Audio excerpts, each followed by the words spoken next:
Hey there, friends. I'm glad you're here.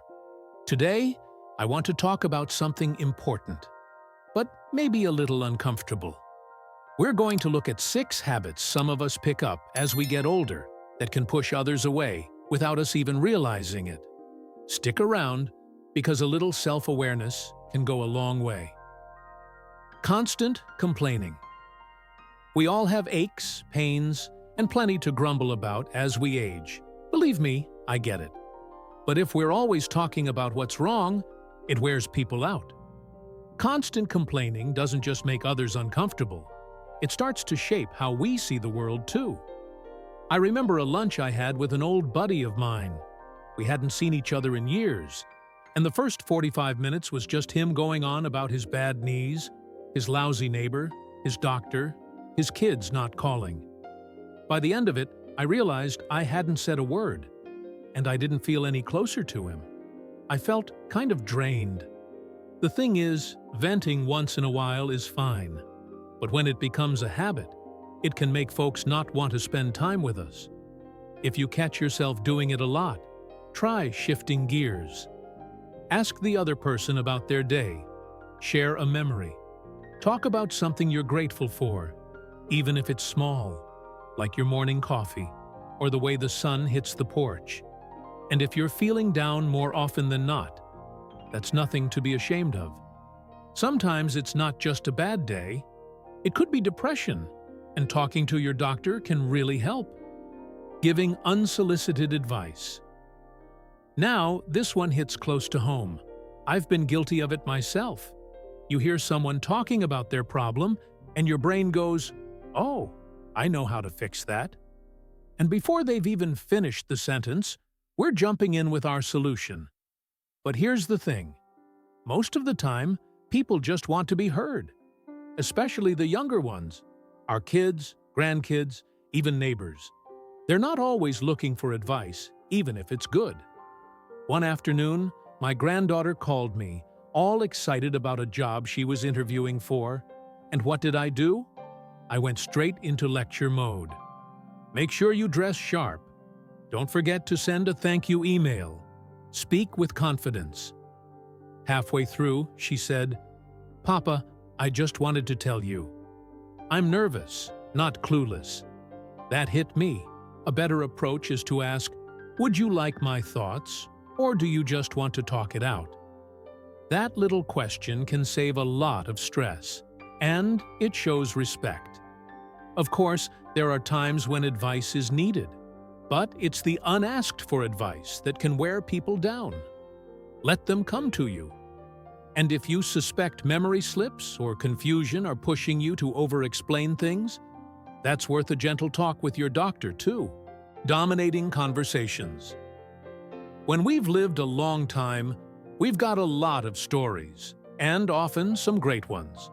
But when every conversation turns into a monologue, it can push folks away. You ever sit with someone who takes 10 minutes to answer a yes or no question? I caught myself doing that at the barber shop not long ago.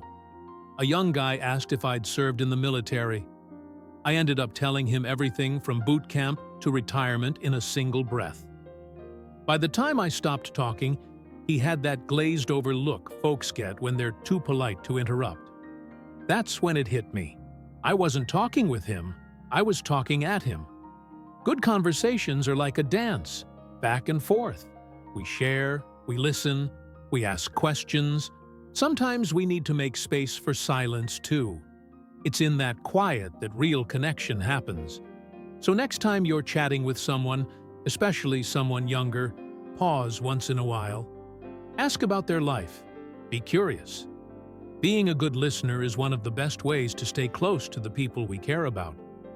Being stubborn about technology. Oh boy, this one's tricky. I've wrestled with it myself. Phones, tablets, email logins, passwords. It can all feel like a tangled mess. And it's tempting to just say, "I don't need all that nonsense." But when we refuse to learn even the basics, we end up cutting ourselves off. From family photos, from invites, from simple messages and calls. My buddy Joe didn't bother learning how to text. so his grandkids stopped reaching out. They got tired of being told, "Call me instead." Eventually, they just stopped. I know learning new tech isn't always fun.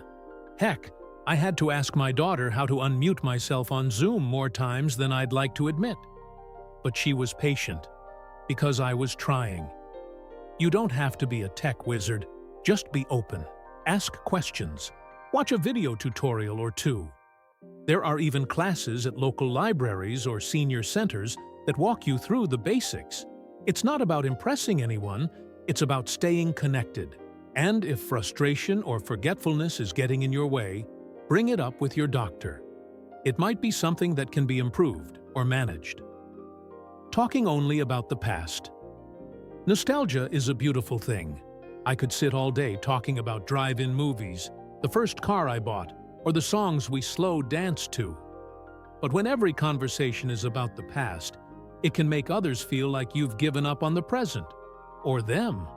It's like watching an old home movie on loop. After a while, folks start to check out.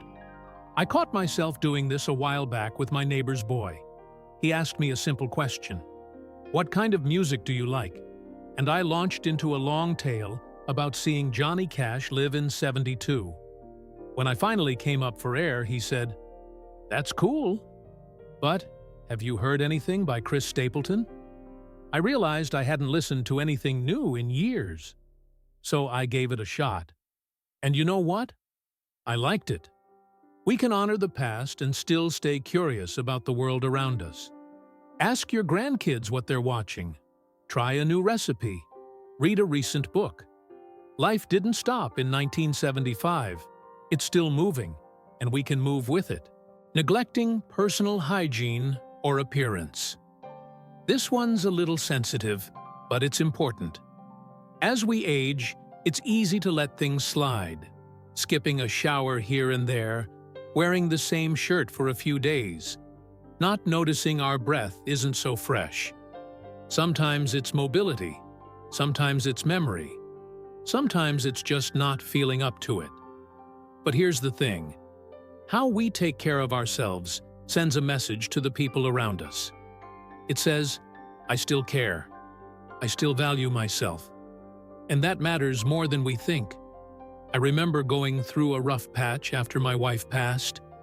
I barely left the house, and I stopped shaving, stopped wearing clean clothes.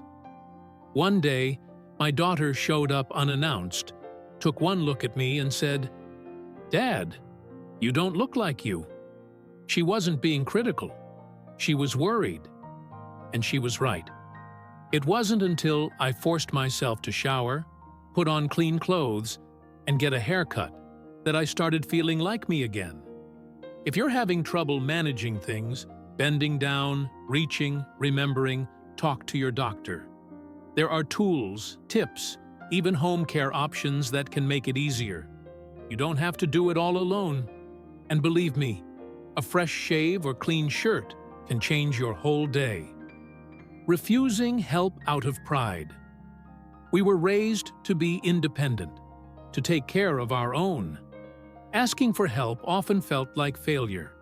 But as we get older, hanging on to that pride can become a heavy burden, not just for us, but for the people who love us. I used to refuse help carrying groceries. I'd struggle with heavy bags, even trip a few times. One day, I slipped on the porch steps, and my neighbor ran over to help me up. I told him, "I'm fine." He said, "No offense, but you're not." That hit me like a ton of bricks. People want to help us. They're not pitying us. They're caring. And when we let them, it actually brings us closer. Think of it like this. If someone you loved needed help, wouldn't you want to be there for them? Of course you would. Let others feel that way about you too. There's strength in accepting help when it's needed.